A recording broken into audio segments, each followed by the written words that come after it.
নমস্কার, স্বাদে আহ্লাদে চ্যানেলে আপনাদের সকলকে আবারও স্বাগত জানাই।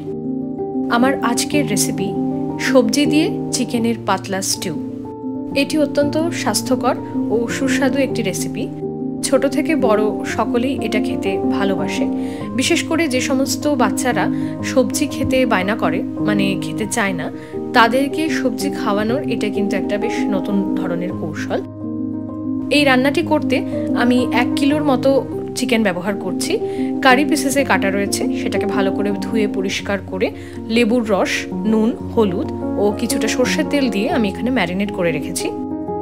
রান্নাটি করতে বাদবাকি যে উপকরণগুলি লাগবে তার মধ্যে রিং করে কেটে রাখা মাঝারি সাইজের 3টে পেঁয়াজ, কিউব করে কেটে রাখা আলু, পেঁপে, গাজর, ক্যাপসিকাম।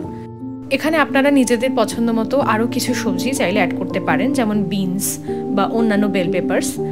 আর মশলার মধ্যে নিয়েছি আদা, রসুন, কাঁচা লঙ্কা ও একটি মাঝারি সাইজের টমেটো। ওভেনে গ্যাসটা চাপিয়ে দিয়ে তাতে নিয়ে নিচ্ছি পরিমাণ মতো সর্ষের তেল।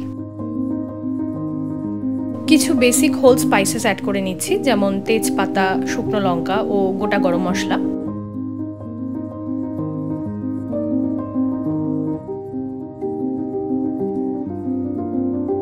গরম মশলাটাকে তেলে সাঁতলে নেওয়ার পর পেঁয়াজগুলোকে তেলে দিয়ে দিলাম।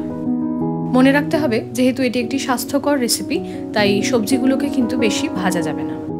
পেঁয়াজ হালকা ভাজা হয়ে গেলে আলু ও গাজরগুলো দিয়ে দিচ্ছি, কারণ এই সবজিগুলো তুলনামূলকভাবে সেদ্ধ হতে একটু বেশি সময় নেয়।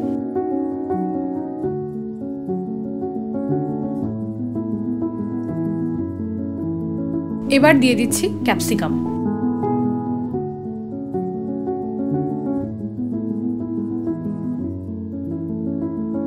আদা, রসুন, কাঁচা লঙ্কার যে পেস্টটা বানিয়ে নিয়েছিলাম, এবার সেটা দিয়ে দিলাম।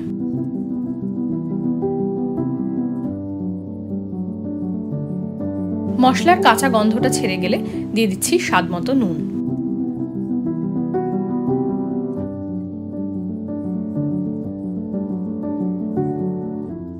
এবার ম্যারিনেট করা মাংসটা অ্যাড করে দিলাম।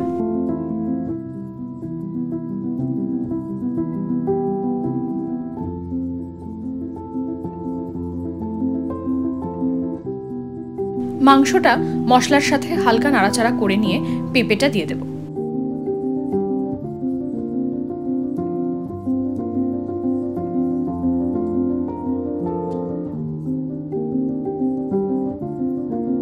সব শেষে টমেটোটা দিয়ে দিলাম।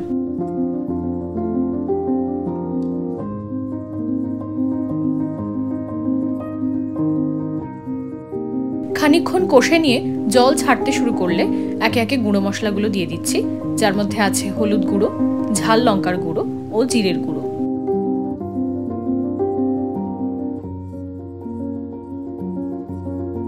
এবার সবটাকে আবার খুব ভালো করে কষিয়ে নেব।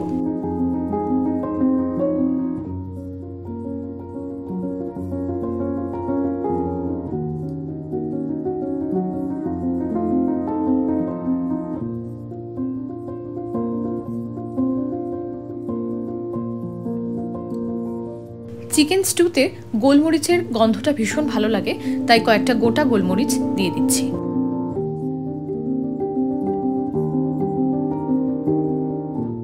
কষানো প্রায় শেষের পথে, এবার মাংসের পরিমাণ বুঝে খানিকটা জল ঢেলে দিলাম।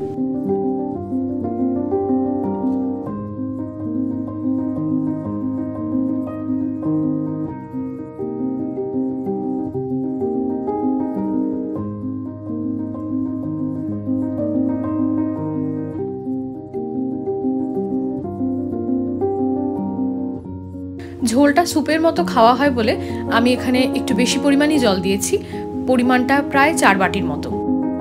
ঝোলের গাঢ়ত্ব কম বা বেশি করতে চাইলে সেই বুঝে পরিমাণ মতো জলটাও কম বা বেশি দিতে হবে।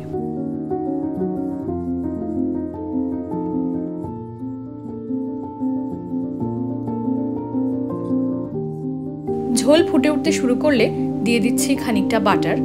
এরপর সবকিছুকে আবারও ভালো করে মিশিয়ে নেব।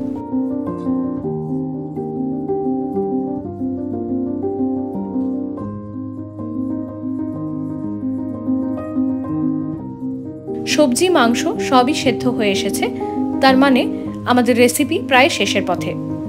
তাহলে ভাত, রুটি বা ব্রেড সহযোগে উপভোগ করার জন্য তৈরি হয়ে গেল সবজি দিয়ে চিকেনের পাতলা স্টিউ।